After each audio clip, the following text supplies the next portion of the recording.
எல்லாருக்கும் வணக்கம்.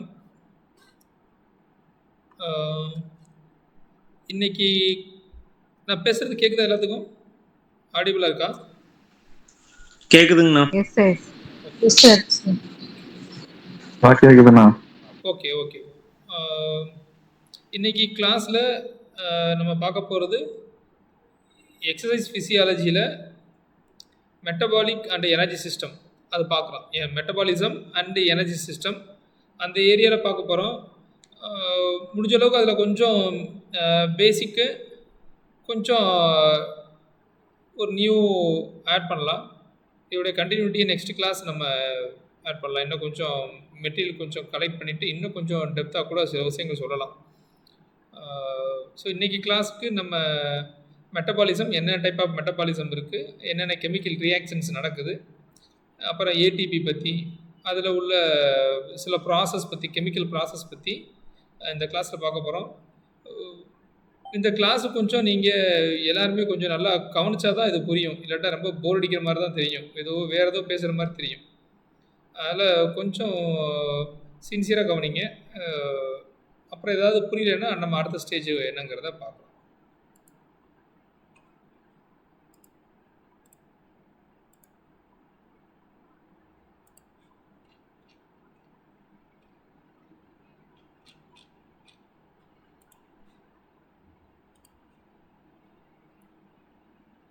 இப்போ இந்த ஸ்க்ரீன் விசிபிள் ஆகுது எல்லாத்துக்குமே? Yes sir. Okay okay.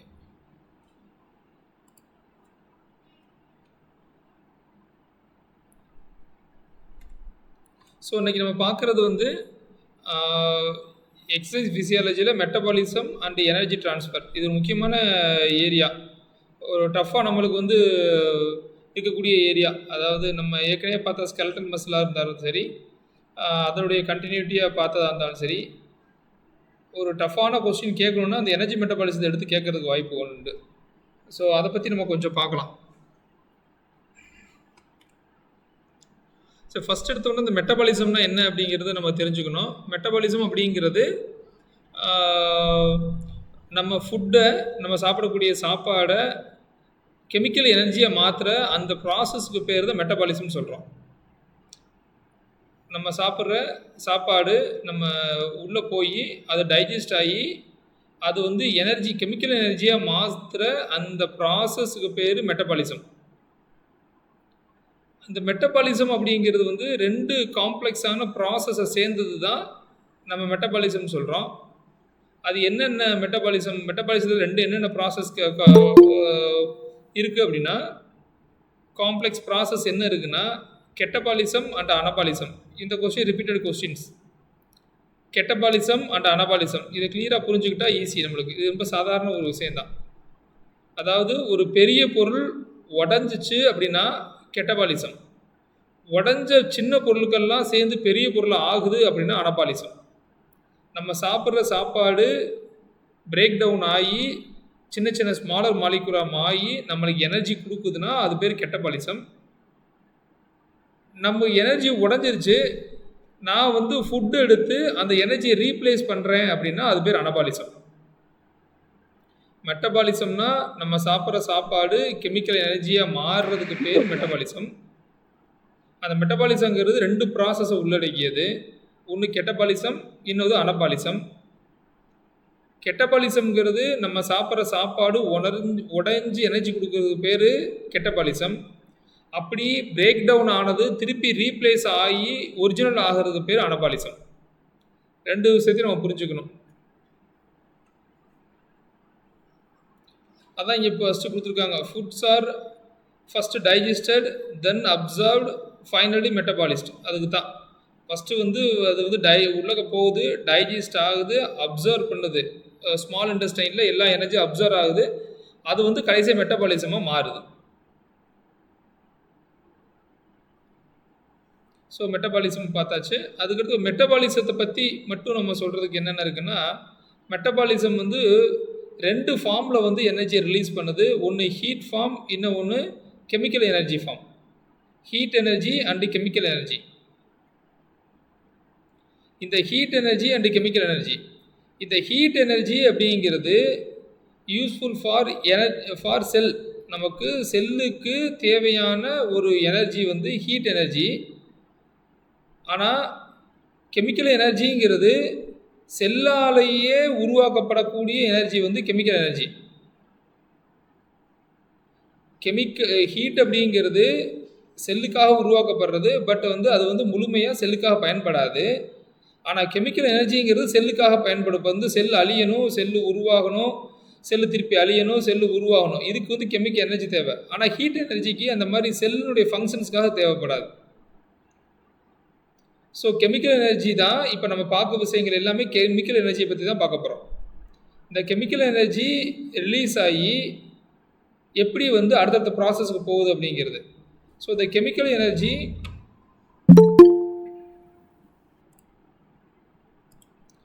இந்த chemical energy cannot be directly utilized by the muscle cell. இதை நம்ம புரிஞ்சுக்கணும். இப்போ வந்து நம்ம சாப்பிட்ற சாப்பாடு உள்ளே போயிடுச்சு, அது டைஜஸ்ட் ஆயிடுச்சு, உடனே நமக்கு எனர்ஜி கொடுத்துருமா? அப்படியே எனர்ஜி கொடுக்குமானா கொடுக்காது.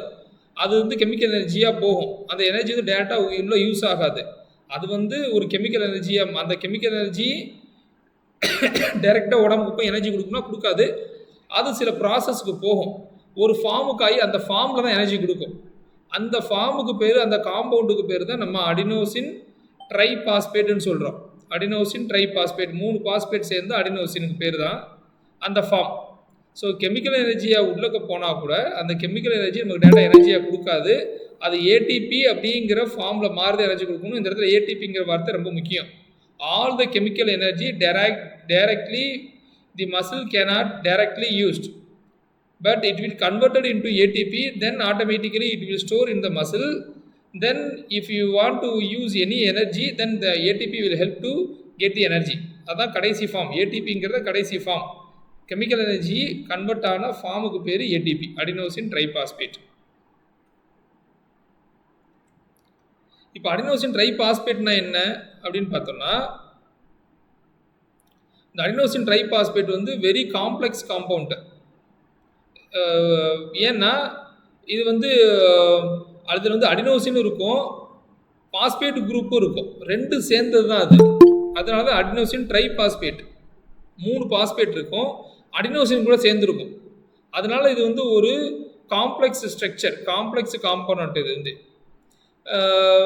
இது என்னன்னா எதை வச்சு இருக்குன்னா, பாஸ்பேட் குரூப்பை வச்சு தான் இதனுடைய ஒர்க்கே நடக்குது. இது என்ன சொல்கிறோம், ஒரு பாஸ்பேட் உடையணும், one of this phosphate bond is break down. ஒரு பாஸ்பேட் உடையணும் அப்படின்னா, ஒரு ஏடிபி உடைஞ்சு ஒரு பாஸ்பேட் எனர்ஜி கொடுக்கணும் அப்படின்னா 8 கிலோ கேலரிஸ் வந்து எனர்ஜி தேவைப்படுது நம்மளுக்கு. அந்த 8 கிலோ கேலரிஸ் எப்படி உடைக்குன்னா, அடினோசின் ட்ரைபாஸ்பேட், அடினோசின் 3 பாஸ்பேட் சேர்ந்தது அடினோசின் ட்ரைபாஸ்பேட்னு சொல்கிறோம். 8 கிலோ கேலரிஸு அதை வந்து எனர்ஜி கொடுக்கும் பொழுது அந்த ஏடிபிங்கிறது அப்படியே உடஞ்சி 2 பாஸ்பேட் ஒன்றாவும் 1 பாஸ்பேட் ஒன்றாவும் தனித்தனியாக பிரியும். இங்கே பார்த்தீங்கன்னா அந்த ஏடிபின்னா அடினோசின் ட்ரைபாஸ்பேட் 3 பாஸ்பேட், அது வந்து டைபாஸ்பேட்டாக மாறுது. அடினோசின் டைபாஸ்பேட் 2 பாஸ்பேட்டாகவும் தென் 1 பாஸ்பேட்டாகவும் மாறுச்சுன்னா அதுதான் அடினோசின் ட்ரைபாஸ்பேட். அடினோசின் ட்ரைபாஸ்பேட் உடந்தால் தான் எனர்ஜியே கிடைக்கும். அது பிரேக் டவுன் ஆனால் தான் எனர்ஜி கிடைக்கும். அதுக்கு 8 கிலோ கலோரிஸ் எனர்ஜி தேவைப்படுது. அது எப்படி எனர்ஜி கொடுக்குன்னா, ஏடிபியாகவும் பிஆவும் ப்ளஸ் எனர்ஜியாகவும் மாறும். மொத்தம் 3ஆக கன்வெர்ட் ஆயிரும். ATP, P and energy. அந்த எனர்ஜியை தான் நம்ம விளையாட பயன்படுத்துகிறோம், குதிக்க பயன்படுத்துகிறோம். அந்த கெமிக்கல் காம்பவுண்டு 3ஆக இருந்தது 2ஆகவும் 1ஆகவும் ப்ளஸ் எனர்ஜியாகவும் பிரியுது. அதான் அடினோசின் ட்ரைபாஸ்பேட். இப்போது நம்ம போன ஸ்லைடில் பார்க்கும்போது இந்த கேலரிஸ் பற்றி பார்த்தோம். 8 கிலோ கேலரிஸ்ன்னு சொன்னோம். அப்போ 1 கிலோ கேலரிஸ்னால் என்ன மீனிங் அப்படின்னா என்ன அர்த்தம்னா, 1 kilo calories is the amount of heat required. எனக்கு ஒரு அமௌண்ட் ஆஃப் எனர்ஜி ஹீட் தேவை. எதுக்குன்னா 1 லிட்டர் ஆஃப் வாட்டரை 1 டிகிரி சென்டிகிரேட்டுக்கு நான் ஹீட் பண்ணணும். என்கிட்ட வந்து 1 லிட்டர் வாட்டர் இருக்குது. 1 லிட்டர் வாட்டர் கேன்னு நான் வச்சுருக்கேன். அதை வந்து ஒரு பாத்திரத்தில் ஊற்றிருக்கேன். அதை வந்து 1 டிகிரி சென்டிகிரேட்டுக்கு நான் ஹீட் பண்ணுறேன், வெப்பத்தை ஊட்டுறேன்.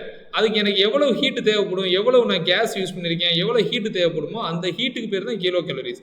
அவ்வளோ ஹீட் இருந்தால் தான் அந்த ஏடிபிங்கிறது உடையுது. எப்படி வந்து நம்ம வந்து ஒரு பருப்பை வேக வைக்கிறோம், ஒரு அரிசியை வேக வைக்கிறோம், காய்கறி வேக வைக்கும் போது நம்ம அனல் மூட்டுறோமோ, நெருப்பு கொடுக்குறோமோ, கேஸில் வைக்கிறோமோ, அந்த மாதிரி ஹீட்டு வந்து தேவைப்படுது நமக்கு ஏடிபியை உடைக்கிறதுக்கு. அது எப்படின்னா 1 லிட்டர் ஆஃப் வாட்டரை 1 டிகிரி சென்டிகிரேட்டுக்கு ஹீட் பண்ணுறதுக்கு எவ்வளவு வேணுமோ அந்த அளவுக்கான ஹீட்டு தேவைப்படுது. அந்த ஹீட்டுக்கு பேர் தான் நம்ம 1 கிலோ கேலரின்னு சொல்கிறோம். சரி, இப்போ எனர்ஜி சிஸ்டத்துக்கு வரலாம். என்னென்ன உடம்புல எனர்ஜி சிஸ்டம்ஸ் இருக்குது அப்படின்னு சொல்லிட்டு பார்த்தோம்னா 3 டைப் ஆஃப் எனர்ஜி சிஸ்டம் இருக்குது. அதில் ஃபஸ்ட்டு உள்ளது ஏடிபி பிசின்னு சொல்லுவோம். அடினோசின் ட்ரைபாஸ்பேட் பாஸ்போ கிரியேட்டின் அப்படின்னு சொல்லுவோம், ஏடிபி பிசி. அல்லது அதுக்கு பேர் ஃபாஸ்பஜன் சிஸ்டம் அப்படின்னு பேர். ரெண்டாவது சிஸ்டம் ஆனோரோபிக் மெட்டபாலிசம், மூணாவது aerobic metabolism. First system ATP PC அல்லது ஃபாஸ்பஜன் சிஸ்டம், ரெண்டாவது ஆனோரோபிக் மெட்டபாலிசம், மூணாவது ஏரோபிக் மெட்டபாலிசம். இதை ஒன் பை ஒன்று அப்படி பார்க்கலாம் நம்ம. இப்போ ஏடிபி பிசி அல்லது ஃபாஸ்பஜன் சிஸ்டம்னா என்ன அப்படின்னு பார்த்தோம்னா, இந்த ஏடிபி பிசி அப்படின்னா இந்த எனர்ஜி வந்து ஏடிபியை ரீசிந்தசிஸ் பண்ணுறதுக்காக ஒரு எனர்ஜி தேவைப்படுது. அது எங்கேருந்து ஃபஸ்ட்டு எடுக்குதுன்னா பாஸ்போ கிரியேட்டின் அப்படிங்கிற ஒரு மாலிக்யூல் மூலியமாக அது வந்து எடுக்குது. அதுதான் சொல்கிறோம், in the system the energy needed for resynthesis of ATP resynthesis ஆகணும், அப்போ தான் எனர்ஜி கொடுக்கும். எப்படி ஏடிபி வந்து ரீசிந்தசிஸ் ஆகும்னா, அது இந்த பிசி பாஸ்போ கிரியேட்டின்கிற ஒரு பொருள் கூட சேரும் பொழுது அது அது அது அது வந்து ஏடிபியாக கன்வெர்ட் ஆகுது. அது எப்படிங்கிறது அடுத்தது இப்போ நம்ம சொல்லும்போது உங்களுக்கு புரிஞ்சிடும். ஸோ பாஸ்போ கிரியேட்டின் எப்போ உடையுதோ அப்போ வந்து அந்த பாஸ்போ இங்கே வரும்போது தெரியும். இந்த பாஸ்போ கிரியேட்டின்னா என்னென்னா, PC contains high energy of phosphate bond.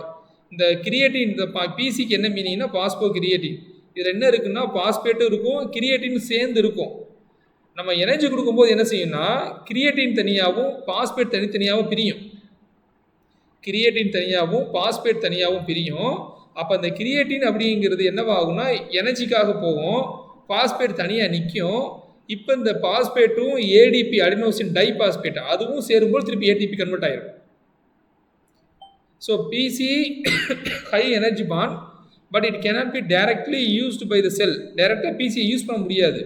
அதனால என்ன செய்யுது, அது வந்து ஏடிபியை கன்வெர்ட் ஆகிறதுக்கு ஹெல்ப் பண்ணுது. ஏடிபி கூட சேர்ந்து அது வந்து ஹெல்ப் பண்ணுது.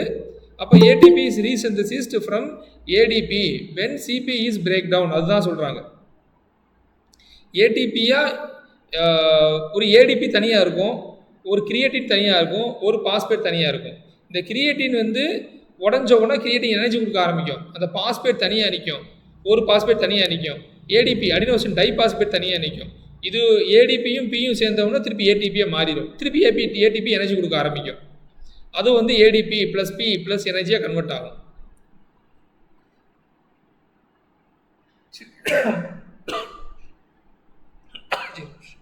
Sorry. So the large amount of energy is set free with the formation of creatine and free phosphate. இதுதான் முக்கியம். இப்போ நல்லா புரிஞ்சுக்கணும், எனர்ஜி சிஸ்டத்தில் 3 சிஸ்டம் இருக்குது. ஏடிபி பிசி சிஸ்டம், அதுக்கு பேர் பாஸ்பஜன் சிஸ்டம்னு சொல்கிறோம். இன்னொன்று ஆனோரோபிக் சிஸ்டம்னு சொல்கிறோம், ஆனோரோபிக் மெட்டபாலிசம். இன்னொன்று ஏரோபிக் மெட்டபாலிசம். அதில் ஏடிபி சிபி மட்டும் பார்த்துட்டு இருக்கோம். இது என்னென்னா இம்மீடியட்டாக எனர்ஜி கொடுக்கக்கூடிய சிஸ்டம். நான் வந்து ஒரு பொருள் எடுக்கணும், ஒரு டக்குனு ஒரு த்ரோ பண்ணணும், ஒரு குயிக்காக ஓடணும் அப்படின்னா குயிக் ரியாக்ஷனுக்காக தேவைப்படக்கூடிய வந்து ஏடிபி பிசி. நான் 100 மீட்டர்ஸ் ஓடுறேன், எனக்கு வந்து ஏடிபி பிசி தான் நல்லாயிருக்கும். அது குயிக் எனர்ஜி கொடுக்கக்கூடியது. அது என்ன செய்யுது, இந்த ஏடிபி பிசி ஏடிபியும் பிசியும் சேர்ந்து எனர்ஜி கொடுக்குது.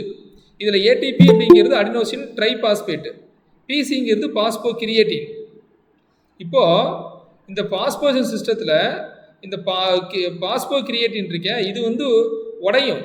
உடஞ்ச உடனே என்ன செய்யணும்னா கிரியேட்டின் தனியாக போயிடும், பாஸ்பேட் தனியாக போயிடும், ஏடிபி தனியாக நிற்கும். ஒரு இடத்துல ஏடிபி இருக்கும். அப்போ அந்த பாஸ்பேட்டும் ஏடிபியும் சேர்ந்து திருப்பி ஏடிபியாக மாறி பாஸ்போ கிரியேட்டின் கூட சேர்ந்துக்கும்.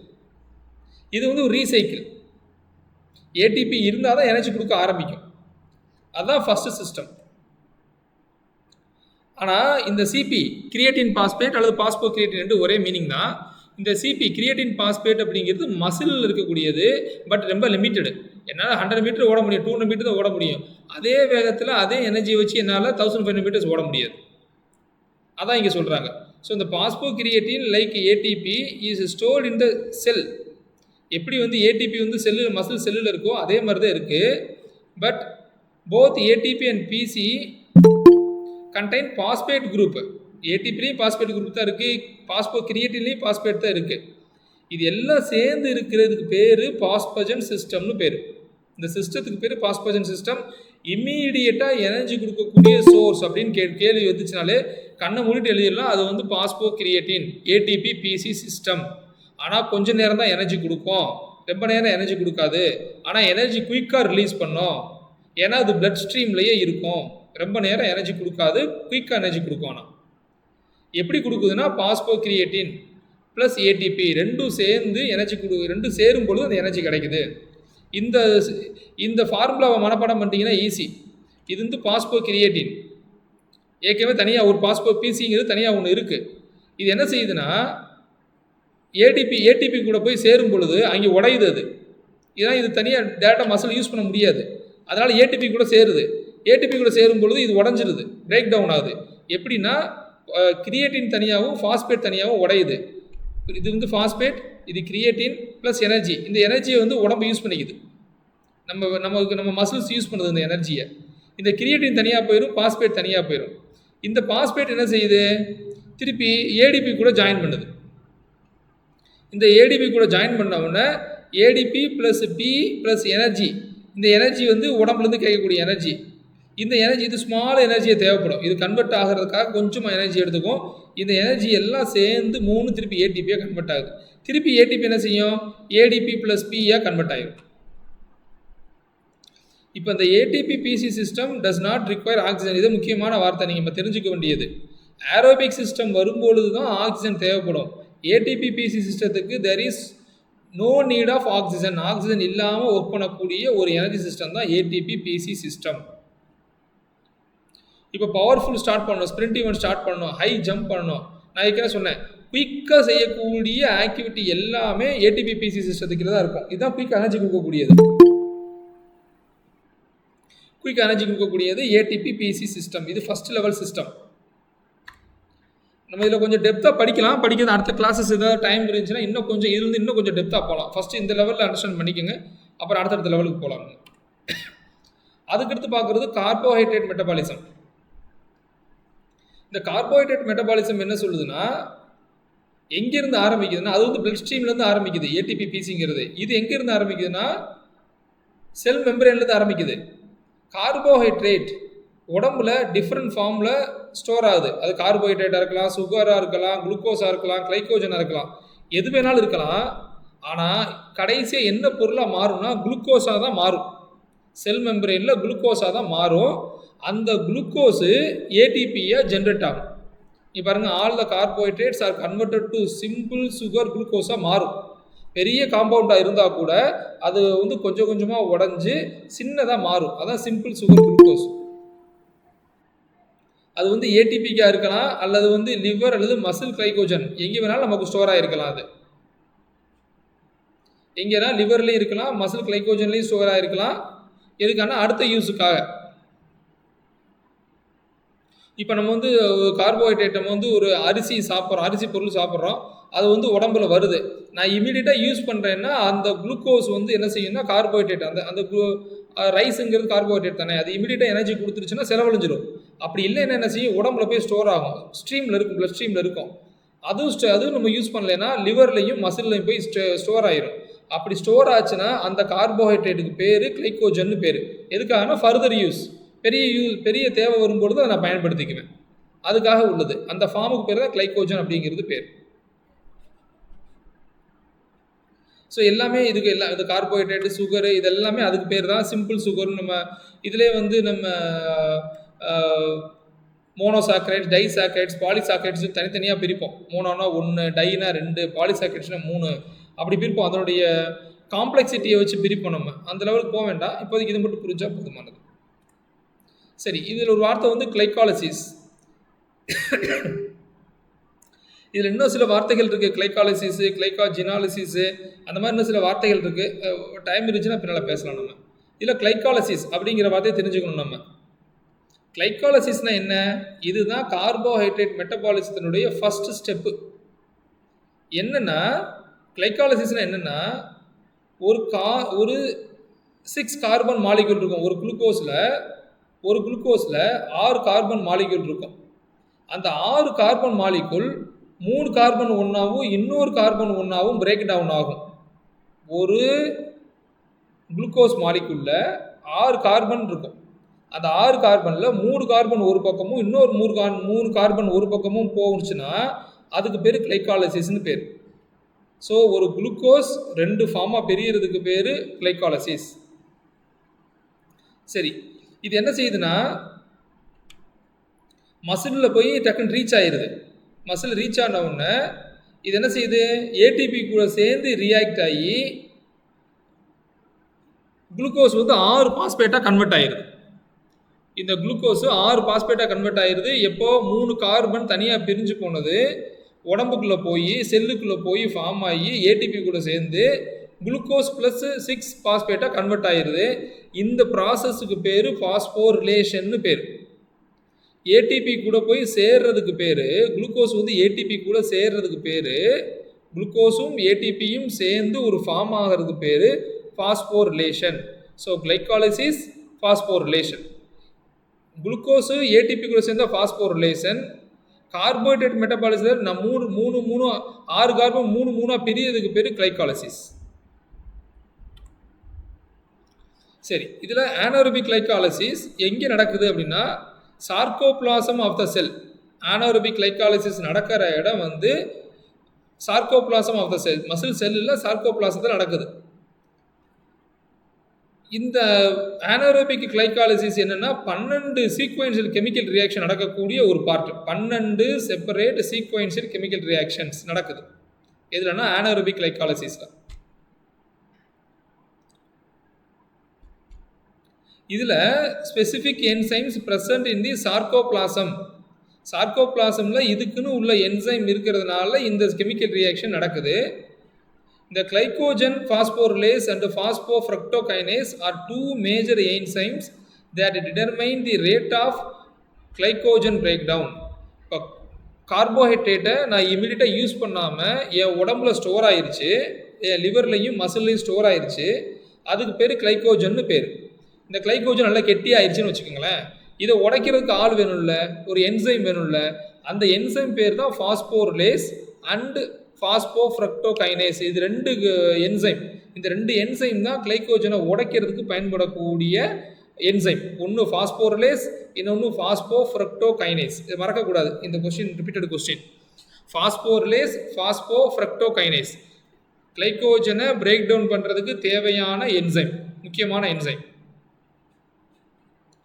தி presence of coenzyme A called.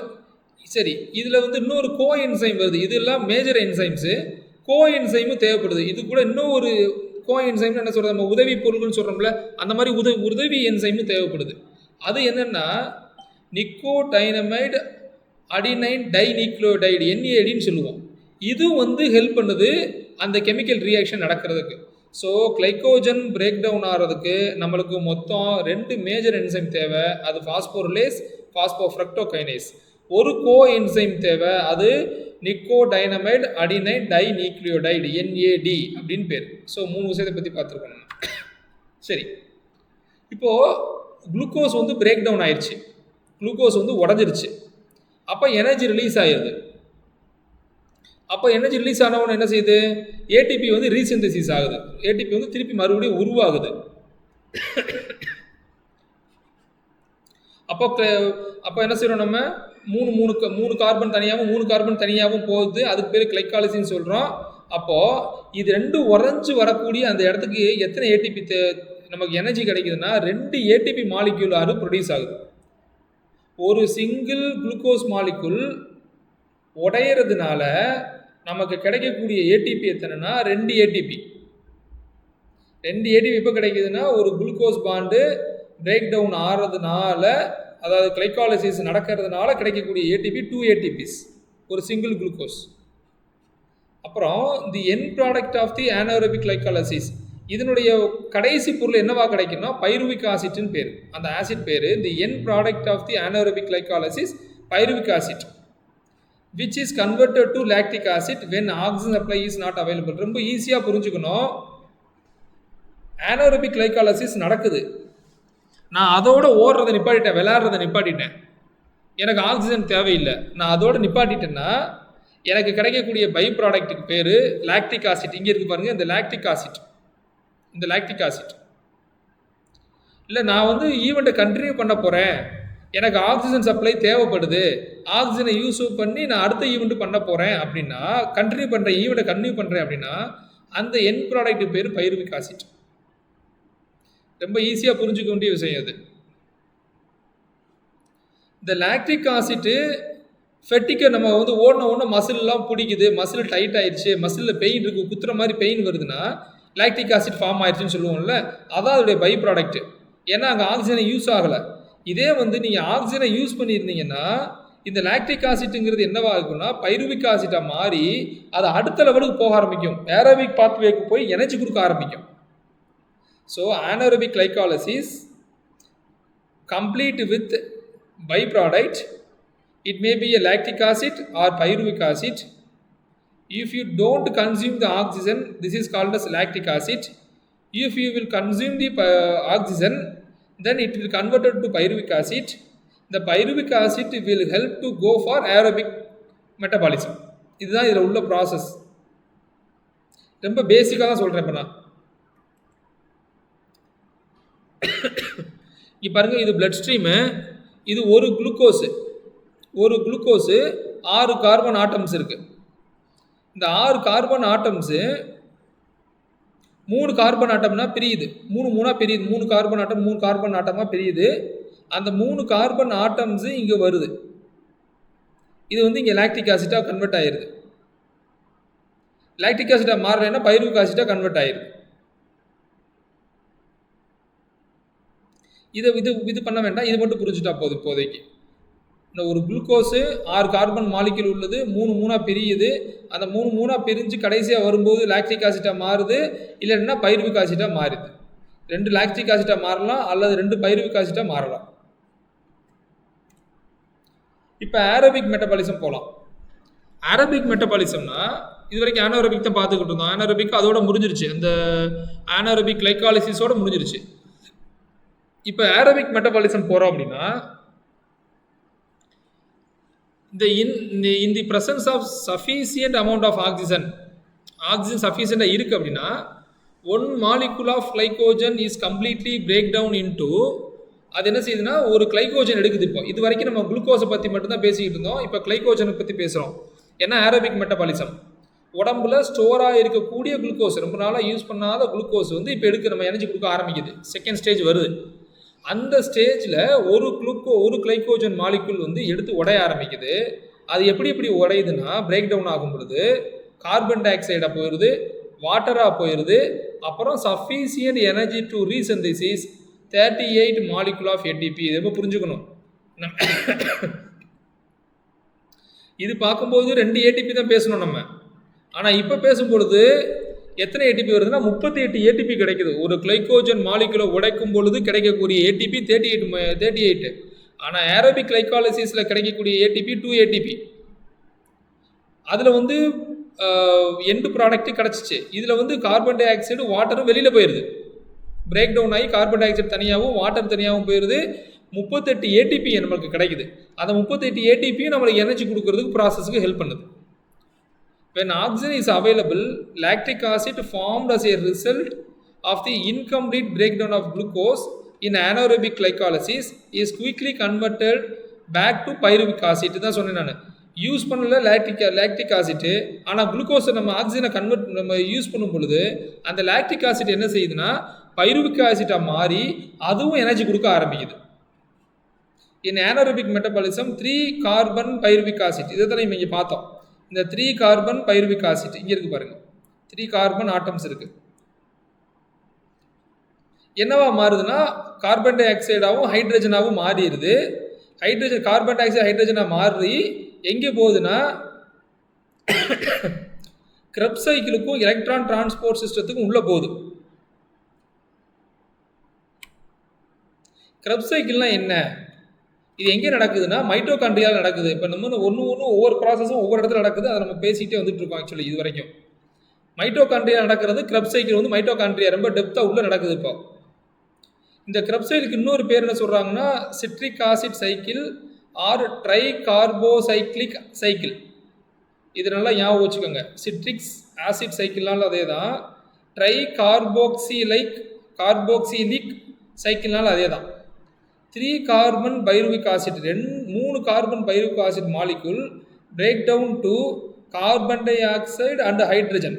Carbon டை ஆக்சைடாகவும் ஹைட்ரஜன் ஆட்டமாகவும் பிரியுது. பைருவிக் ஆசிட் 3 கார்பன் உள்ள பைருவிக் ஆசிட் கார்பன் டை ஆக்சைடாகவும் ஹைட்ரஜன் ஆட்டம்ஸாகவும் பிரியுது. இந்த each hydrogen atoms contain 2 hydrogen ions and 2 electrons. ஒரு ஹைட்ரஜன் ஆட்டம்ஸ், இந்த ஹைட்ரஜன் ஆட்டம் பிரியுதே, அதில் என்ன இருக்குன்னா 2 ஹைட்ரஜன் அயான் அண்ட் 2 எலக்ட்ரான், இது சேர்ந்ததுக்கு பேர் தான் ஹைட்ரஜன் ஆட்டம்ஸ்.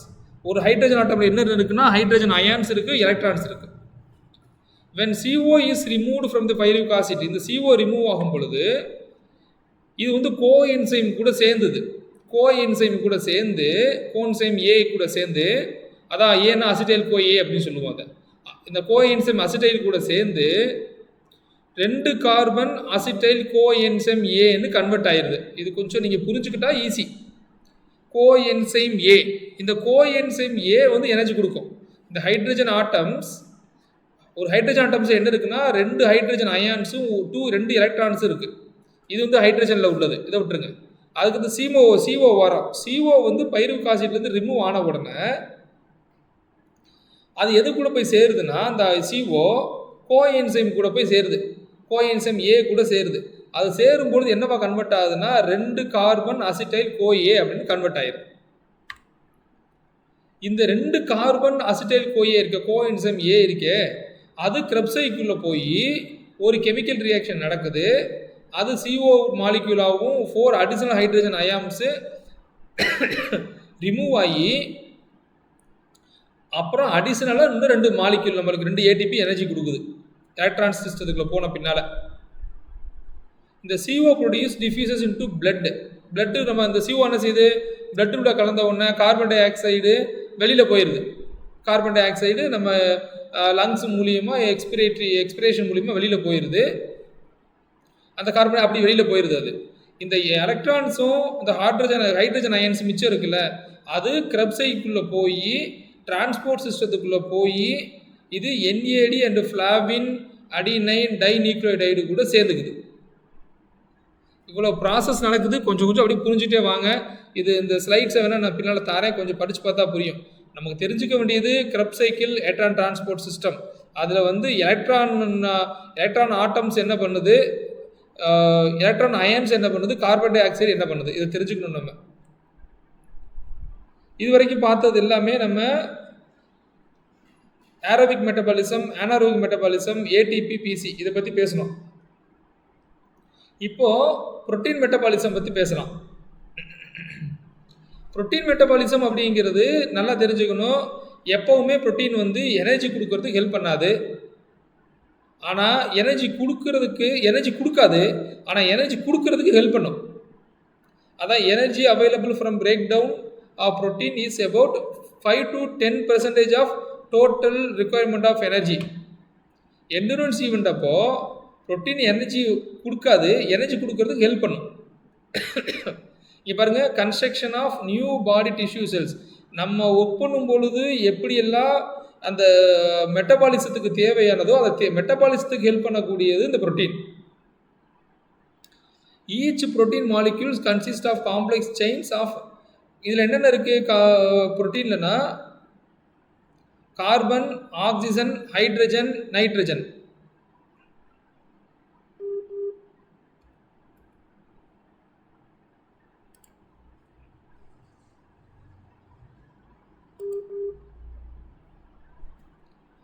கட் ஆயிடுச்சோ? எப்போ கட் ஆச்சு? எவ்வளோ நேரம் ஆச்சு? அட பாவி, நான் கண்டினியூ நடத்திட்டே இருக்கேன்டா. டே, அது யாரும் சொல்லக்கூடாதாடா? அப்படியா?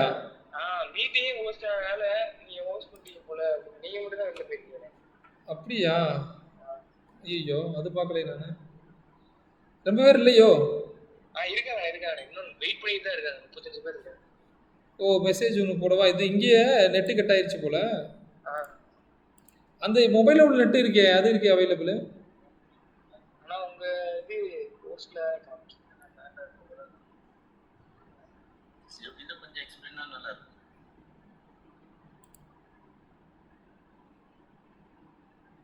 ஹலோ,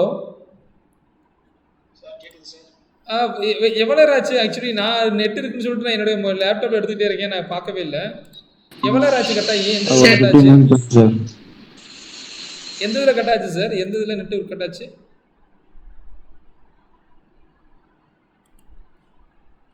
ஹலோ,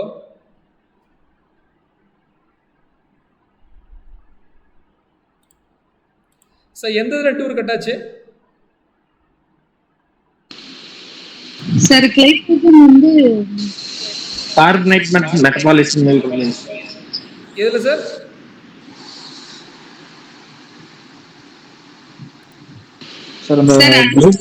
கிளைகோஜன்ல இருந்து கட் ஆயிடுச்சு சார்.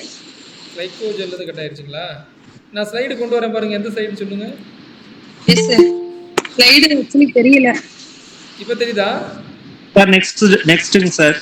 புரியுது சார். ஒரே நிமிஷம். ஸ்லைடு விசிபிள் ஆகுதா சார்? விசிபிள் ஆகுதா சார்? இப்போ ஆச்சு. ஆகல சார். இப்போ ஓகே. இப்போ ஆகுது சார். இப்போ இதோட நிப்பாட்டினா இதுக்கு பின்னால ஏங்களா இது? சார் இன்னும் கொஞ்சம் ஃபார்வர்ட். இதுக்கு அடுத்து சார். இதான் இதான் சார், இதான். ஓகே. ஏதாவது ஆக்சுவலி நான் கரெக்டானது தெரியல. நம்ம நடத்தி 3 ஸ்லைடு போயிட்டேன். இப்போ இதுக்கு முன்னாடி சார். இதா? இதுக்கு முன்னாடி. இதா. Okay okay okay. ஐயோ, நான் இங்கே வந்துட்டேன். இது வந்துட்டேன். ஓகே சரி. இப்போ திருப்பி இதை சொல்கிறேன். இப்போ anaerobic glycolysis இது சார்கோபிளாசம் ஆஃப் த மசில் செல்லில் நடக்கக்கூடிய இந்த ப்ராசஸ் anaerobic glycolysis அப்படிங்கிறது 12 கெமிக்கல் ரியாக்ஷன் நடக்குது இந்த ஏரோபிக் கிளைகாலிசிஸில். 12 கெமிக்கல் ரியாக்ஷன் நடந்தால் தான் நம்மளுக்கு வந்து இந்த எனர்ஜியை கொடுக்க ஆரம்பிக்குது, கிளைகாலிசிஸ் நடக்க ஆரம்பிக்குது. இதுக்கு சார்கோபிளாசமில் அந்த கெட்டபாலிசம் நடக்குது, என்சைம் நடந்து அந்த கெமிக்கல் ரியாக்ஷன்ஸ்லாம் நடந்து அது உடைய ஆரம்பிக்குது. இதுக்கு 2 மேஜர் என்சைமும் ஒரு கோ என்சைமும் தேவைப்படுது. எந்தெந்த மேஜர் என்சைம்னா ஃபாஸ்போரிலேஸ் அண்ட் ஃபாஸ்போஃப்ரக்டோகைனேஸ் அப்படிங்கிற மேஜர் என்சைம், அப்புறம் நிக்கோடைனமைட் அடினைன் டைநிக்ளோடைடு NADன்னு சொல்லுவோம். இந்த கோ என்சைம். ஸோ 2 மேஜர் என்சைம் ஒரு கோ என்சைம், இது 3 சேர்றதுனால தான் அங்கே வந்து இந்த கிளைகோஜன் அப்படிங்கிறது உடையவே ஆரம்பிக்குது. அந்த கிளைகோஜன் உடஞ்சா தான் நமக்கு எனர்ஜி கிடைக்க ஆரம்பிக்கும் அடுத்த லெவலுக்கு வரும் பொழுது, ஏரோபிக் கிளைகாலிசிஸ் வரும் பொழுது. ஸோ இந்த 3 என்சைமோட பேரும் ஞாபகம் வச்சுக்கோங்க. ஃபாஸ்போரிலேஸ், ஃபாஸ்போஃப்ரக்டோகைனேஸ் அது மேஜர் என்சைம். கோ என்சைம் வந்து நிக்கோடைனமைட் அடினைன் டைநிக்ளியோடைடு NAD. சரி, இந்த குளுக்கோஸுடைய பிரேக் டவுன் அப்போ எத்தனை நம்மளுக்கு மாலிக்யூல் கிடைக்குதுன்னா 2 மாலிக்யூல் கிடைக்குது. 2 மாலிக்யூல் கிடைக்குது. அது இந்த பிரேக் டவுன் கிடைக்கிறப்போ, இந்த கிளைகாலிசிஸ் நடக்கிறப்போ இதோட எண்டு ப்ராடக்ட் என்னவா இருக்குன்னா பைருவிக் ஆசிட் அல்லது லாக்டிக் ஆசிட், 2 வேணாலும் இருக்கலாம். நான் வந்து 100 மீட்டர் ஓடுறேன், 200 ஓடுறேன், ஓடி முடிச்சுட்டேன். ஓடி முடிக்கும்போது எனக்கு என்னவா கிடச்சிருக்கும், எனக்கு எனர்ஜி கிடச்சிருக்கும், என்னோட எண்டு ப்ராடக்ட் என்ன கிடச்சிருக்குன்னா எனக்கு லாக்டிக் ஆசிட் ஃபார்ம் ஆகிருக்கும். நான் 200 நிப்பாட்டாமல் 300 400 800 1500 இப்படி ஓடுற மாதிரி ஒரு ஆக்டிவிட்டியாக இருக்குது அப்படின்னா இந்த லாக்டிக் ஆசிட் அப்படியே என்னவா கன்வெர்ட் ஆகும்னா பைருவிக் ஆசிட்டாக கன்வெர்ட் ஆயிரும். பைருவிக் ஆசிட்டாக கன்வெர்ட் ஆயிரும். அது அடுத்த ப்ராசஸுக்கு போயிடும். அந்த பைருவிக் ஆசிட் எனர்ஜி கொடுக்குற ப்ராசஸுக்கு போயிடும். ஆனால் அந்த லாக்டிக் ஆசிட் என்ன செய்யும்னா ஃபெட்டிக், நமக்கு டயர்டை உண்டு பண்ணக்கூடியது. நம்ம மசில்ஸில் வந்து மசில் குத்துற மாதிரி இருக்குன்னு சொல்லுவோம்ல, அந்த வேஸ்ட் ப்ராடக்ட் தான் இந்த ஃபெட்டிக் lactic acid. The lactic acid is considered as a fatigue causing substance and in the presence of the oxygen. அதே சமயத்தில் ஆக்சிஜன் பிரசன்ட் ஆச்சுன்னா இட் ரீகன்வெர்டட் இன்டு பைருவிக் ஆசிட். அதான் இப்போ லாக்டிக் ஆசிட்டோட நிப்பாட்டிட்டேன், நான் அதோட என்ன ஈவெண்ட் முடிஞ்சிருச்சு, நான் ஆக்சிஜனை கன்சியூம் பண்ணலை, மெட்டபாலிசம் நின்றுச்சு முடிஞ்சிருச்சு அப்படின்னா லாக்டிக் ஆசிட் வந்து வேஸ்ட் ப்ராடக்ட். அதே வந்து நான் அப்படி பண்ணலை, நான் யூஸ் பண்ணிக்கிட்டு இருக்கேன், அடுத்த ஆக்சிஜனை யூஸ் பண்ணுறேன், ஆக்சிஜன் எடுத்து பயன்படுத்த போகிற ஆக்டிவிட்டி வந்துச்சுன்னா அது வந்து பைருவிக் ஆசிட்.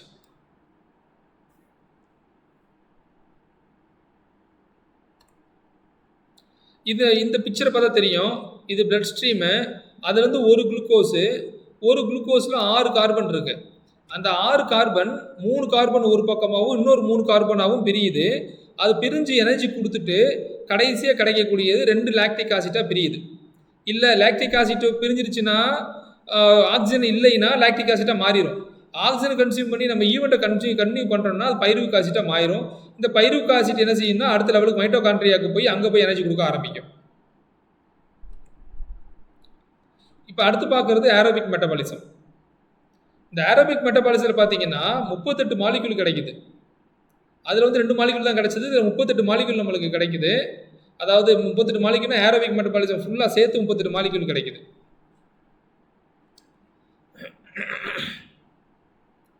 இதில் ஒரு கிளைக்கோஜனை எடுத்து நம்ம ஒர்க் பண்ணும் பொழுது கார்பன் டை ஆக்சைடு வெளியில் வருது, வாட்டர் H2O வெளியில் வருது.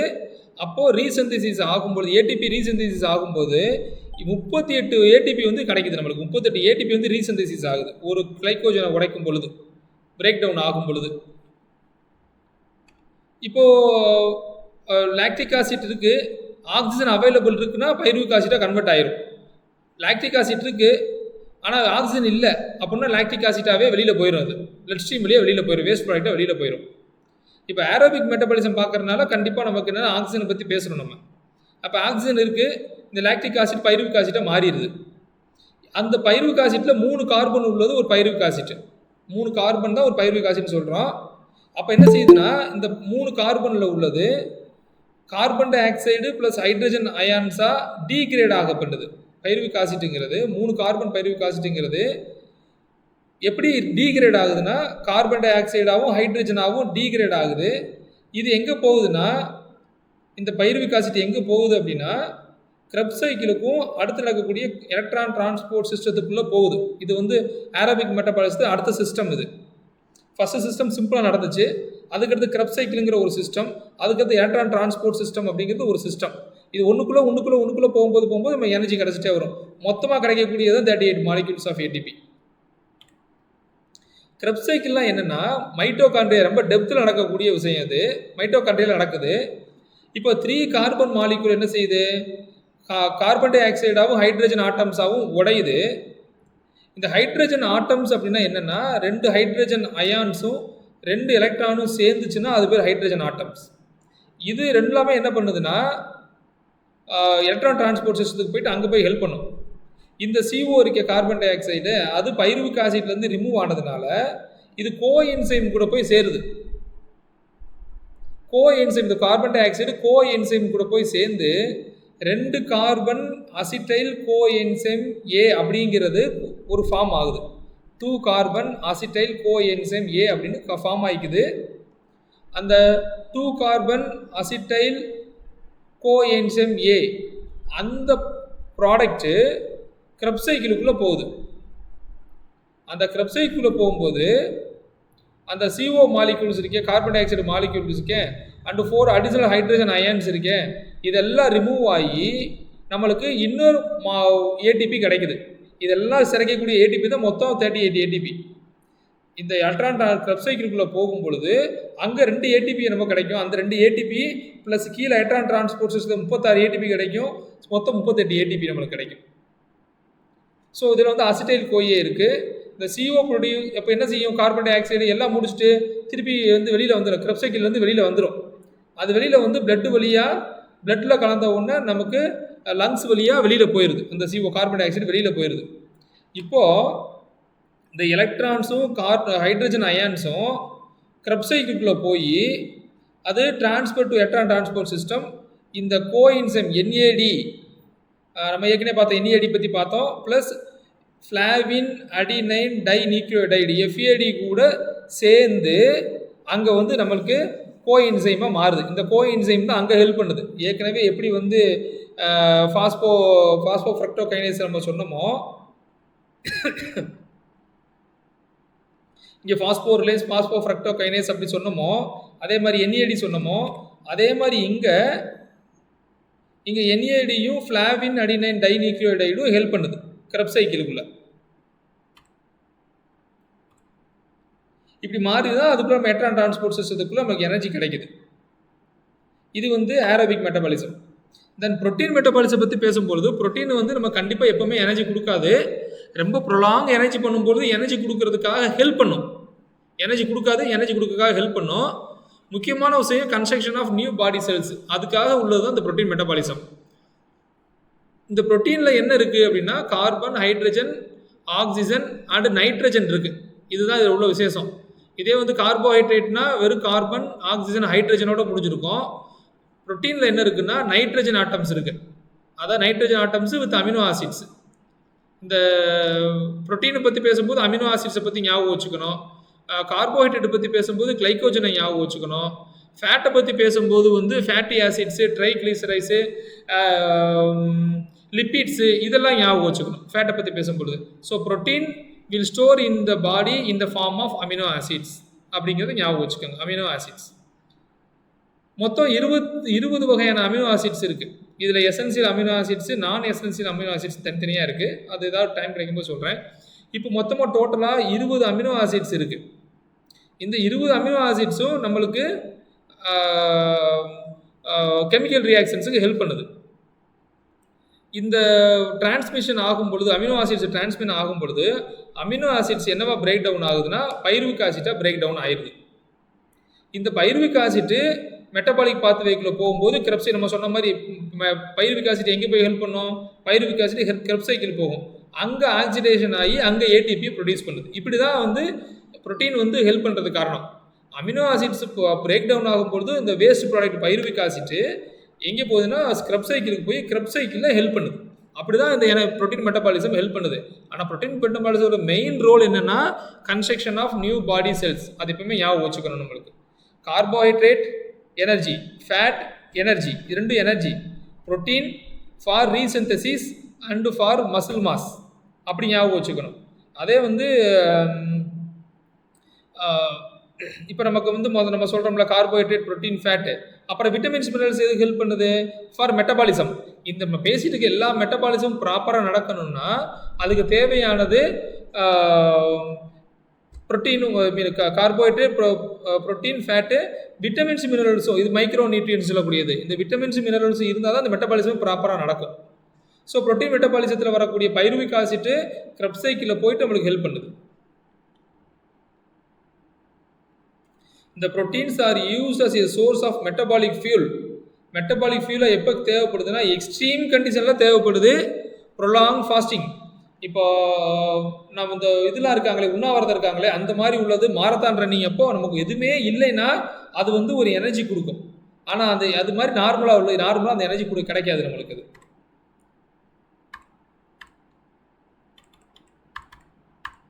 நான் இன்னும் கொஞ்சம் மெட்டீரியல் எடுத்து வச்சுருக்கேன், பட் இதெல்லாம் இன்னும் கொஞ்சம் கன்வெர்ட் பண்ணல. நான் கன்வெர்ட் பண்ணிட்டு உங்களுக்கு டைம் இருந்துச்சுன்னா, மணி என்னாச்சு 6-7, ஒரு இன்னும் கொஞ்சம் இதில் இன்ஃபர்மேஷன் சொல்ல வேண்டியது இருக்குது. உங்களுக்கு டைம் இருக்கா? கொஞ்சம் எனக்கு சொல்லுங்களேன்.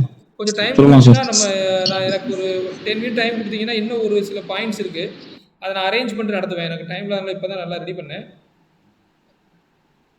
நீங்கள் ஒரு ஆனா, 10 அப்படியே கூட 5 to 10 நடத்துங்க, minutes ஒண்ணும் வெயிட் பண்ண பிரச்சனை முடியும்னா இல்ல. நான் கன்டினியூ பண்ணுறேன். இல்லைன்னா நாளைக்கு டைம் கிடைச்சா போட்டு விட்றேன். நாளைக்கு பார்க்கலாம். என்ன பண்ணலாம்? கண்டினியூ ஆனா, பண்ணுங்க அப்படியே சார். நடத்தலாம், ஒன்றும் பிரச்சனை இல்ல. Yes sir. ஒரு 5 மினிட்ஸ் லைனில் இருக்கீங்களா? Okay sir. ஓகேண்ணா. Okay sir. ஓகே. ஓகே, நான் லைனில் இருக்கேன். லைனில் இருந்தே ஒர்க் பண்ணுறேன். ப்ரெசென்டிங் மட்டும் நான் விட்டுட்டேன். அப்புறம் நான் ப்ரெசன்டேஷன் போடும் பொழுது நீங்கள் கவனிச்சுக்கலாம்.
Hello hello good evening sir.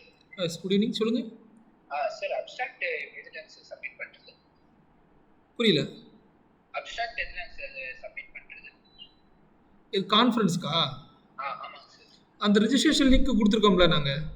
அதில் ஃபில்லாம் பண்ணிட்டாச்சு சார். என்னன்னா வாட்ஸ்அப்பில் குரூப்பும் க்ரியேட் ஆகல சார். கிரியேட் ஆகலையா? ஆமாங்க சார்.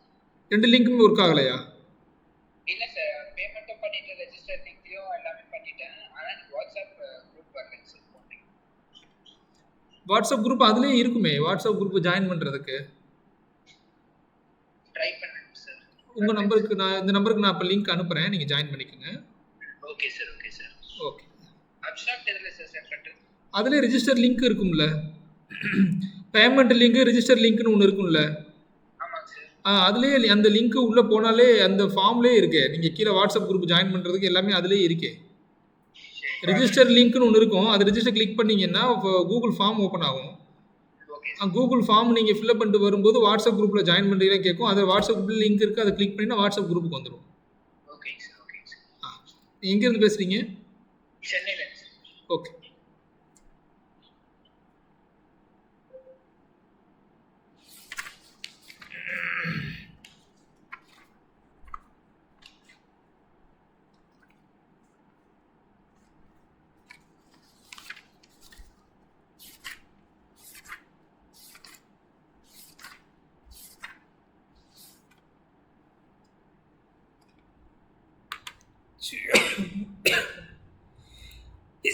ராமகிருஷ்ணா.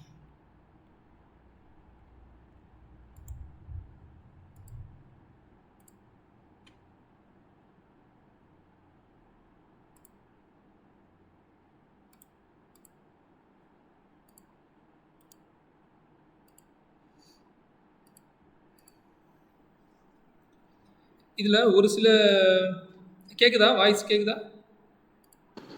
கேட்குது சார். ஓகே. நான் ஒரு சில பாயிண்ட் மட்டும் இப்போ ஆட் பண்ணுறேன் உங்களுக்கு.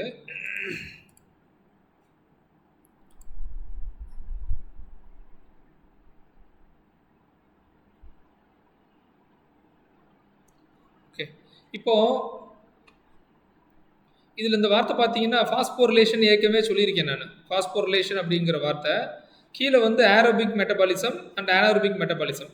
எப்போ வந்து ஏடிபி ப்ராசஸ் வந்து பாஸ்பேட் குரூப்பு கூட சேருதோ, அந்த பாஸ்பேட் குரூப்பு ஏடிபியை கன்வெர்ட் ஆகுதோ, அந்த ப்ராசஸ்க்கு பேர் பாஸ்போரிலேஷன். இப்போது ஆக்சிஜன் வந்து பாஸ்போரிலேஷன் கூட சேர்ந்துச்சுன்னா அது பேர் ஏரோபிக் மெட்டபாலிசம். ஆக்சிடேட்டிவ் பாஸ்போரிலேஷன் இந்த வார்த்தை. ஆக்சிடேட்டிவ் பாஸ்போரிலேஷன் அப்படின்னா ஆக்சிஜன் வந்து ப்ரெசன்ஸில் இருக்குது அப்படின்னா அது பேர் ஆக்சிடேட்டிவ் பாஸ்போரிலேஷன். இப்போ வந்து வித்தவுட் ஆக்சிஜன் இல்லை அப்படின்னா அது பேர் ஆனாரோபிக் மெட்டபாலிசம். ரொம்ப வித்தியாசம் ஈஸியாக புரிஞ்சுக்கணும். ஆரோபிக் மெட்டபாலிசம்னா ஆக்சிஜன் இருக்குது, அதுக்கு இன்னொரு பேர் வந்து ஆக்சிடேட்டிவ் பாஸ்போரிலேஷன். ஆக்சிஜன் இல்லாமல் ஒரு கெமிக்கல் ரியாக்ஷன் நடக்குது, அதுக்கு பேர் ஆனாரோபிக் மெட்டபாலிசம். ஏடிபி வந்து ஏடிபியை கன்வெர்ட் ஆகுது, அதுக்கு பேர் பாஸ்போரிலேஷன்.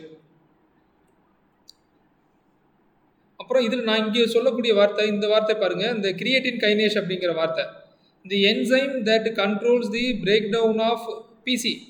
பாஸ்போ கிரியேட்டின் எப்படி இருக்கணும் அதை கண்ட்ரோல் பண்ணுறது, அந்த control the break down. Phosphocreatine உடையிறத கண்ட்ரோல் பண்ணக்கூடிய என்சைம் கிரியேட்டின் கைனேஸ். நம்ம வந்து இப்போ வந்து ரொம்ப என்சைம் பார்த்துட்டே வந்தோம், மேஜர் என்சைம், கோ என்சைம் பார்த்துட்டே வந்தோம். அந்த கணக்கில் இந்த கிரியேட்டின் கைனேஸ் அப்படிங்கிறது நான் சொல்லதுக்கு உங்களுக்கு ஞாபகப்படுத்துகிறேன். கிரியேட்டின் கைனேஸ் வந்து என்ன பண்ணுதுன்னா, பாஸ்போ கிரியேட்டின் எவ்வளவு வந்து பிரேக் டவுன் ஆகணுங்கிறத கண்ட்ரோல் பண்ணக்கூடிய ஒரு என்சைம் பேர் வந்து கிரியேட்டின் கைனேஸ் அப்படிங்கிற என்சைம்.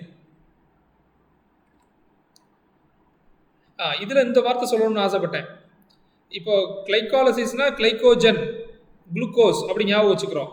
இந்த லிசிஸ்னா என்ன மீனிங்னா பிரேக் டவுன், உடையிறதுக்கு பேர் தான் இந்த லிசிஸ் அப்படிங்கிற வார்த்தையில சொல்கிறாங்க. அதனால தான் கிளைகோ லிசிஸ், கிளைகோஜன் லிசிஸ், அதான் கிளைகாலிசிஸ்.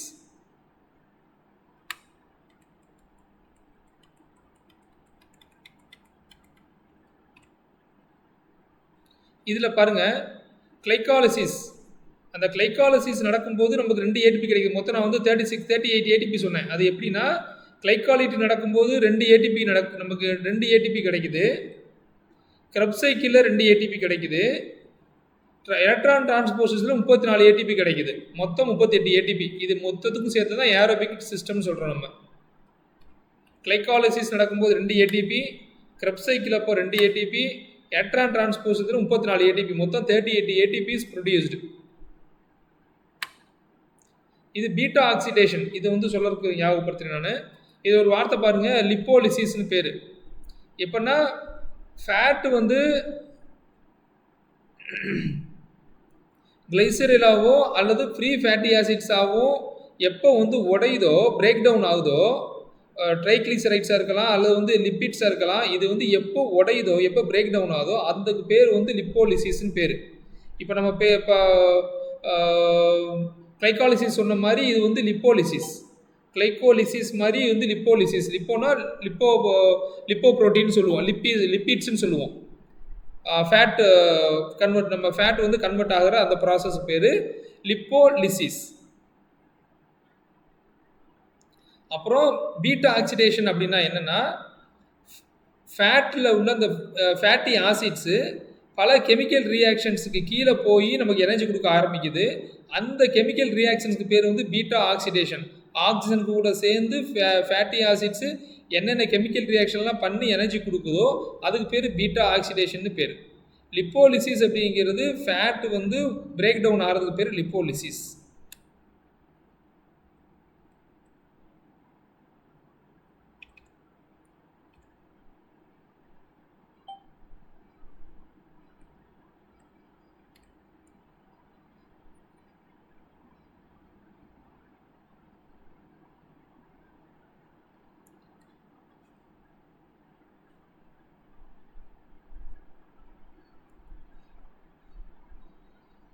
இந்த வார்த்தை பாருங்கள், the best estimates suggest that a ATP-PC system can generate energy at a rate of roughly 36 kilo கலரி.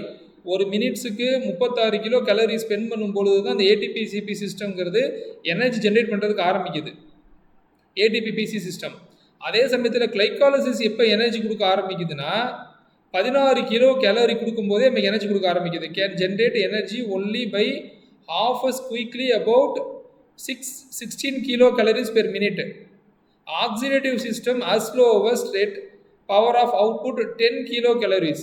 இவ்வளவு எனர்ஜி எப்போ கொடுக்க ஆரம்பிக்குதுங்கிறது பேர் நம்மளுக்கு. இது 1 மினிட் அப்போ 36 கிலோ கலரி, அதனால குயிக்காக முடிஞ்சிருது. அதுக்கடுத்து வந்து கிளைகாலிசிஸ் 11 கிலோ கலரி கொஞ்ச நேரம் கொடுக்குது. ஆக்சிடேட்டிவ் சிஸ்டம் 10 கிலோ கலரிஸ் தான் கொடுக்கும், ஆனால் ரொம்ப நேரம் கொடுக்கும். இதனால தான் குயிக்காக முடிகிறது. ஏன் குயிக்காக முடியுது, ஏன் ஃபாஸ்ட்டாக முடியுதுன்னு இதுதான் காரணம். இப்போ நம்மளுக்கு வந்து ஃபஸ்ட்டு ஏடிபிசி சிஸ்டத்தில் 36 கிலோ கேலரி உடனே கிடச்சிருது. ஒரு மினிட்டுக்குள்ளே 36 கிலோ கேலரிஸ் கிடைக்குது, அதனால் குயிக்காக முடிஞ்சிருது. அது கிளைகாலிசிஸ் போகுது, அது 1 மினிட்டுக்குள்ளே 16 கிலோ கேலரிஸ் தான் கொடுக்குது. ஆனால் ஆக்சிடேட்டிவ் சிஸ்டம் போகும் பொழுது, அதாவது எலக்ட்ரான் டிரான்ஸ்போர்ட் சிஸ்டம் போகும் பொழுது அது எவ்வளோ கொடுக்குதுன்னா 10 கிலோ கேலரி தான் கொடுக்குது. ஓகே, இது போக நான் இந்த ஒரு புக்கில் பார்த்தேன், அப்படியே ஒரு புக்கு ரெஃபர் பண்ணுறேன். அந்த புக்கில் ஒரு 2-3 வார்த்தை, முக்கியமான வார்த்தை சொல்கிறேன். இப்போ நம்ம குளுக்கோஸ் பற்றி பேசும்பொழுது, கார்போஹைட்ரேட் பற்றி பேசும்பொழுது நான் சொன்னேன் உங்ககிட்ட மோனோசாக்கரைட்ஸ், டைசாக்கரைட்ஸ், பாலிசாக்கரைட்ஸ்னு சொன்னேன். இதில் மோனோசாக்கரைட்ஸ்னால் கெமிக்கல், இது இப்போ கார்போஹைட்ரேட்னா அதில் என்ன இருக்குன்னா 2:1 இருக்கும். 2:1 என்னென்னா 2 ஹைட்ரஜன் இருக்கும், 1 ஆக்சிஜன் இருக்கும். 2:1 தான் இருக்கும். 2 ஹைட்ரஜன்னா 1 ஆக்சிஜன் இருந்துச்சுன்னா அது கார்போஹைட்ரேட். அதில் வந்து மோனோசாக்கரைட்ஸ், டைசாக்கரைட்ஸ், பாலிசாக்கரைட்ஸ். மோனோசாக்கரைட்ஸ் உடனே எனர்ஜி கொடுக்கக்கூடியது. இப்போ குளுக்கோஸு, ஃப்ரக்டோஸு, கேலக்டோஸ் இதெல்லாம் வந்து மோனோசாக்கரைட்ஸ். இப்போ டைசாக்கரைட்ஸ் அப்படின்னா இந்த மாலிக்யூல் வந்து கலந்து இருக்கும். 2:1 தான் இருக்கும், ஆனால் கலந்து இருக்கும். இப்போ வந்து ஃப்ரக்டோஸு, லாக்டோஸு இதெல்லாம் கலந்து இருக்கும். இதெல்லாம் வந்து டைசாக்கரைட்ஸ்க்காக உள்ளது. பாலிசாக்கரைட்ஸுங்கிறது அதே தான் இருக்கும், பட் காம்ப்ளெக்ஸாக இருக்கும். அனிமல் கார்போஹைட்ரேட் அதுதான் வந்து நம்ம இந்த கிளைகோஜன் சொல்கிறோம்ல, இதெல்லாம் ஸ்டோர்டு. அனிமல் குளுக்கோஸ்னு சொல்லுவோம். இது வந்து பாலிசாக்கரைட்ஸ், எனர்ஜி கொடுக்கறதுக்கு கொஞ்சம் டைம் எடுத்துக்கும். அப்புறம் கிளைகோஜினாலிசிஸ்னு ஒரு வார்த்தை. இந்த கிளைகோஜினாலிசிஸ் என்னென்னா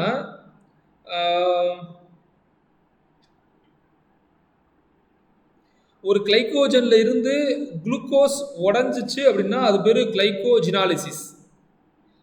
லிசிஸ்னா பிரேக் டவுன், கிளைக்கோஜினாலிசிஸ்னா கிளைக்கோஜன்ல இருந்து குளுக்கோஸ் உடஞ்சு வந்து பிரேக் டவுன் ஆகி ஒரு குளுக்கோஸ் மட்டும் எடுக்கிறோம்னா கிளைக்கோஜன் பிரேக் டவுன் ஆகுது அப்படின்னா அது பேர் கிளைக்கோஜினாலிசிஸ்.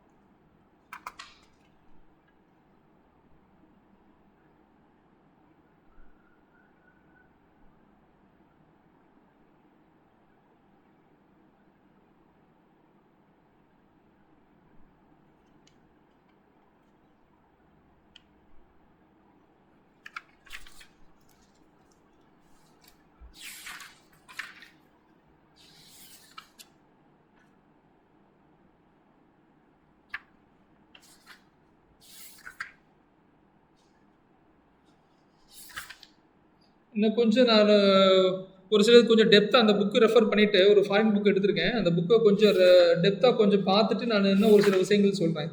இன்னும் சொல்ல வேண்டியது இருக்குது. லிப்போலிசிஸு அந்த மாதிரி வந்து இன்னும் கொஞ்சம் சொல்ல வேண்டியது இருக்குது. அதெல்லாம் சொன்னால் கொஞ்சம் ஏதாவது டஃப்பாக கொஸ்டின் கேட்குற மாதிரி இருந்தால் இந்த மாதிரி ஏரியாக்கள் கான்சன்ட்ரேட் பண்ணுறதுக்கு வாய்ப்புகள் இருக்குது. அதே மாதிரி அமினோ ஆசிட்ஸும் கெட்டோஜெனிசிஸ் அந்த மாதிரி இருக்குது. அந்த மாதிரி இதை வந்து நான் அது சான்ஸ் கிடைக்கும் போது நான் எடுக்கிறேன். கிளாஸ் எடுக்க முடியாட்டாலும் கிளாஸரிஸ் மாதிரி ஏதாவது ரெடி பண்ணி உங்களுக்கு மெட்டீரியல் கொடுக்க முடியுமான்னு நான் பார்க்குறேன். அதை பார்த்துட்டு அடுத்த கிளாஸ் நம்ம பார்க்கலாம். வேறு ஏதாவது நடத்துல வந்து டவுட் இருந்தால் ஏதாவது கேளுங்க. நான் ஒரு 5 minutes இன்ட்ராக்ஷன் அதோட முடிச்சுக்கலாம்.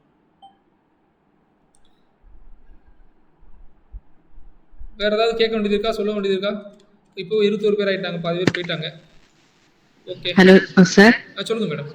சார், ஏதாவது ஒரு எக்ஸாம்பிளோட கொஞ்சம் சொல்ல முடியுமா சார்? கொஞ்சம் ஈஸியா அண்டர்ஸ்டாண்ட் பண்ணிக்கிறதுக்கு நல்லா இருக்கும். இதை எக்ஸாம்பிளோட சொல்ல முடியாது மேடம். நான் அதான் சொன்னேன், இது வந்து கொஞ்சம் நம்ம கஷ்டம்தான் கண்டிப்பாக. இது எப்படி எக்ஸாம்பிளோட சொல்கிறதுன்னா எனக்கு புரியல. இப்போ கார்போஹைட்ரேட் அப்படின்னா நம்ம எனர்ஜி சிஸ்டத்தில் வரக்கூடியது, அது எக்ஸாம்பிளோட சொல்ல முடியறது கஷ்டம். எனக்கு தெரியலையே எப்படி கேட்குறீங்க, எனக்கு புரியல அது எப்படி சொல்லி தரதுன்னு. கொஞ்சம் எனக்கு என்னமோ கொஞ்சம் ஃபாஸ்டா போற மாதிரி ஃபீல் ஆகுது, அதனால சொன்னேன். கொஞ்சம் அண்டர்ஸ்டாண்ட் பண்றதுக்கு டைம் ஆகுது, அதுக்காக கேட்குறேன். ஓ, அப்படி சொல்கிறீங்களா? இது என்ன அப்படி ஸ்லோவாக அப்படி மேடம்? நான் பார்க்குறேன் மேடம், நீங்கள் இதை படிங்க. இதில் ஏதாவது டவுட்னா அந்த கிளாஸஸ் வரும்போது கேட்டிங்கன்னா கூட நான் சொல்கிறேன் மேடம். அதை இன்னும் ரொம்ப ஸ்லோவானா எப்படி நடத்துறது? இன்னும் ஒவ்வொரு மெட்டபாலிசமாக போகலாங்கிறீங்களா?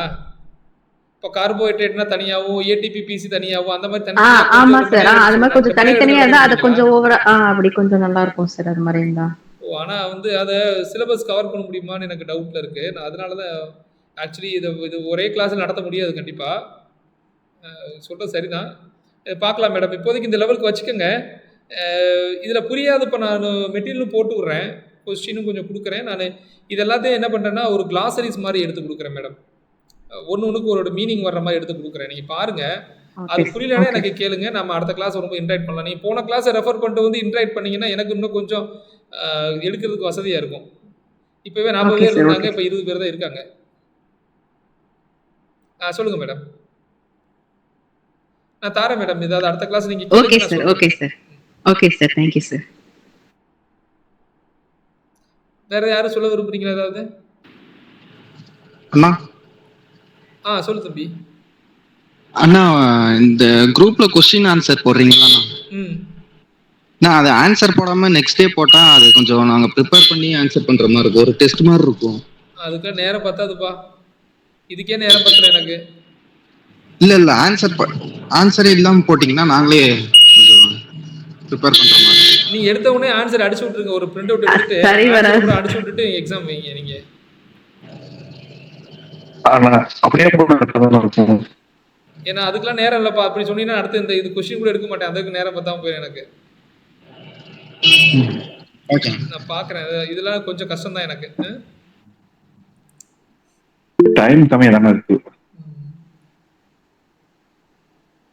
பிபிடி அனுப்புகிறேன் கண்டிப்பாக. நான் சக்தி பிச்சை பிபிடி அனுப்புகிறேன். இது மெட்டீரியலை கன்வெர்ட் பண்ணி அனுப்புகிறேன். ஏன்னா பாதியில் அரைகுறையாக இருக்குது, எடுக்கிறதுக்கு மட்டும்தான் உங்களுக்கு எடுத்துக்கிட்டு இருக்கேன். என்ன இதோட கண்டினியூட்டியில் நான் அரேஞ்ச் பண்ணாமல் வச்சுருக்கேன். நான் அனுப்புகிறேன். அதுக்காக கொஸ்டினை மாற்றி உங்களுக்கு அப்போ போடுறது. நான் அன்றைக்கி என் ஃப்ரெண்டு ஒருத்தர் பார்த்தாங்க, அவங்க பிரிண்ட் அவுட் எடுத்துகிட்டு வந்து காமிச்சார் என்கிட்ட. நீங்கள் அனுப்புகிற கொஸ்டின்லாம் படிச்சுட்டு இருக்கீங்கன்னு சொல்லி பிரிண்ட் அவுட் எடுத்து காமிச்சார். நீங்கள் அப்படி எடுத்து பிரிண்ட் அவுட் எடுத்து வச்சு படித்தீங்கன்னா தான் படிக்க முடியும். நீங்கள் மொபைலை பார்த்து படித்தா கண்டிப்பாக படிக்க முடியாது, ஞாபகமும் இருக்காது. அனுப்புனதை பூரா நீங்கள் ஒரு வேர்ட் டாக்குமெண்ட்டில் மாற்றிட்டு அதுக்கப்புறம் பிரிண்ட் அவுட் எடுத்துகிட்டு பிரிண்ட் அவுட்டை படித்து நீங்கள் டிக் பண்ணிட்டே வாங்க. இல்லைன்னா ஒரு வேர்ட் டாக்குமெண்ட்டில் போட்டு வச்சுட்டு நீங்கள் என்ன பண்ணுங்கள், அதை ஒரு வேர்ட் டாக்குமெண்ட்டில் போட்டுக்கோங்க. எல்லா ஆன்சரையும் எடுத்துக்கிட்டு பிரிண்ட் அவுட் எடுங்க, கொஸ்டின் நீங்களே அடிங்க. அது ஆன்சர் கூட செக் பண்ணிகிட்டே வாங்க. அப்போ தான் அது படிக்க முடியும். உங்களுக்கு எல்லாமே ஒருத்தவங்க ஹெல்ப் பண்ணி எல்லாமே கொடுக்க மாட்டாங்க. அது கொஞ்சம் ஈஸியாக இருக்கும். வேறு ஏதாவது சொல்ல விரும்புகிறீங்களா? தேங்க்யூ. பார்க்கலாம், நாளைக்கு முடிஞ்சா எடுப்பேன், இல்லாட்டினா next Saturday. Thank you. Okay thank you sir. Okay. Thank you sir.